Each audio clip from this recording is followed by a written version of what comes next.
কেমন আছেন বন্ধুরা? আশা করি সবাই ভালো আছেন। জীবনযুদ্ধ এই কথাটির সাথে আমরা সবাই পরিচিত।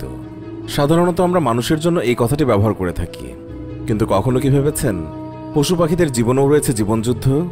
এই মহাবিশ্বে প্রত্যেক প্রাণীকে জীবনযুদ্ধ পাড়ি দিয়েই টিকে থাকতে হয়। তেমনি আজকে আলোচনা করব এমনি এক প্রাণী নিয়ে, জন্মের পরেই যাদেরকে জীবনযুদ্ধে নামতে হয়।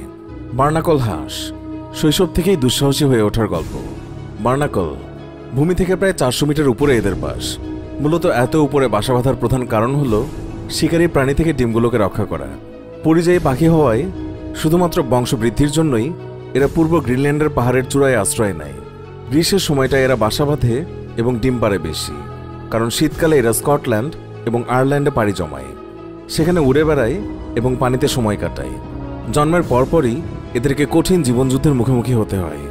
হ্যাঁ, বার্নাকল হাঁস পৃথিবীর মধ্যে সবচেয়ে পরিশ্রমী পাখিগুলোর একটি। মা বাবার মতো হংস শিশুদেরও একমাত্র খাবার ঘাস, কিন্তু ঘাস রয়েছে পাহাড় থেকে 120 মিটার নিচে ওই নদীর কিনারায়। বেঁচে থাকতে হলে হংস শিশুদেরকে সেখানে পৌঁছাতেই হবে। এই জন্য তাদেরকে নিতে হয় কঠিন এক ঝুঁকি। মা হাঁসটি প্রথমে মাটির দিকে লাফিয়ে নেমে বাচ্চাদেরকে উৎসাহিত করতে থাকে। এরপর বাচ্চাগুলো সরাসরি নিচে লাফিয়ে পড়ে। এই ক্ষেত্রে তাদের অবস্থান ঠিক রেখে লাফটি দিতে হয়, না হলে তাদের প্রাণের ঝুঁকি থাকে বেশি। নিচে নামার সময় বাচ্চাগুলো তাদের শরীর চড়াভাবে বাতাসে মেলে ধরে এবং ছোট্ট পাখাগুলি প্রসারিত করে। নিচে নামার সময় পাহাড়ের গায়ে ছোট ছোট ধাক্কা বাচ্চাটির গতি অনেকটাই কমিয়ে দেয়, যা তাকে নিরাপদে পৌঁছানোর জন্য অতি জরুরি। সৌভাগ্যক্রমে অনেক বাচ্চা তুষারের উপর পড়ে, আবার কতগুলো পাথরে পড়ে মারা যায়।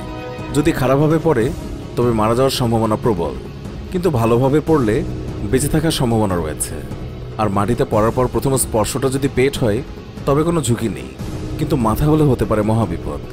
এই বাচ্চাগুলো কোনো রকমে বেঁচে যায় আহত হয়েও, কিন্তু নিচে অপেক্ষা করছে আরেক বড় বিপদ। আর্কটিক শেয়াল ছাড়াও অন্য অনেক শিকারী পাখি ওত পেতে রয়েছে বার্নাকলের ছানাদের জন্য। সবকিছুই দেখছে মা, কিন্তু তার এখানে কিছুই করার নেই। শিকারী পাখির হাত থেকে বাঁচার জন্য বাবা পাখিদের চেয়ে মা পাখি বেশি সজাগ দৃষ্টি রাখেন। অবশেষে বাচ্চাগুলো সুস্থভাবে তাদের যাত্রা শেষ করে। বাচ্চাগুলো চরমভাবে আহত হওয়া সত্ত্বেও শেষ পর্যন্ত মায়ের ডাকে সাড়া দিতে পারে। এখানে শুরু হয় তাদের বেঁচে থাকার অন্য এক লড়াই। বার্নাকল হাঁস পরিশ্রমের পাশাপাশি সাহসী পাখি হিসেবেও খ্যাতি অর্জন করেছে বিশ্বের বড় বড় পাখি গবেষণা প্রতিষ্ঠান থেকে। তারা মনে করেন এই সাহস পাখিরা তাদের বংশ পরম্পরায় বহন করছে। স্কটল্যান্ড এবং আয়ারল্যান্ডে শীতকালীন পাখিদের পর্যবেক্ষণ এবং সংরক্ষণ সংস্থা ওয়াইল্ড ফাউল এবং ওয়েটল্যান্ডসের আন্তর্জাতিক আদমশুমারির পরিসংখ্যান মতে বর্তমানে গ্রিনল্যান্ডে বার্নাকল পাখির সংখ্যা 80,000-এরও বেশি। আপনি যদি নিষ্পাপ হন, পৃথিবীর কঠিন পরিস্থিতির মুখোমুখি হওয়া অতি সাধারণ বিষয়। টিকে থাকার জন্য আমাদের সকলকেই অতি কঠিন পরিস্থিতির মধ্য দিয়ে যেতে হয়, যেমনটা যেতে হয় এই বার্নাকল পাখিদেরকে। এই মহাবিশ্বে নিজের অস্তিত্বকে টিকিয়ে রাখতে হলে আপনাকেও সময়ের সাথে সাথে বেঁচে থাকার কৌশল পরিবর্তন করতে হবে। শুধুমাত্র শক্তি দিয়ে এই পৃথিবীতে টিকে থাকা যায় না, না হলে পৃথিবী থেকে ডাইনোসর বিলুপ্ত হতো না।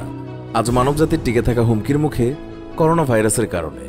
সামান্য একটি ভাইরাস কেড়ে নিল 3 লক্ষেরও অধিক মানুষের প্রাণ।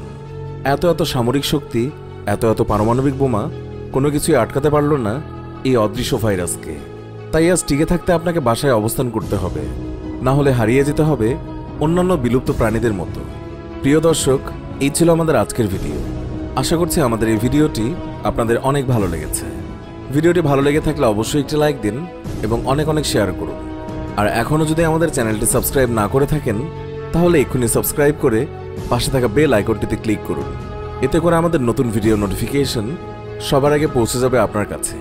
এতক্ষণ ধরে আমাদের ভিডিওটি দেখার জন্য অনেক অনেক ধন্যবাদ।